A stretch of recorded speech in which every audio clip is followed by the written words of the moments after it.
மங்கையரின் குங்குமத்தை காக்கும் முகம் ஒன்று,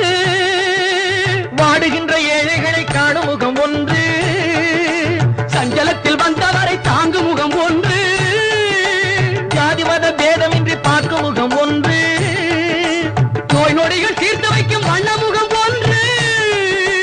100 முகம் காட்டுதம்மா ஆறுமுகம் இங்கு. மங்கையரின் குங்குமத்தை காக்கும் முகம் ஒன்று, வாழுகின்ற ஏழைகளை காணும் முகம் ஒன்று, சஞ்சலத்தில் வந்தவரை தாங்கும்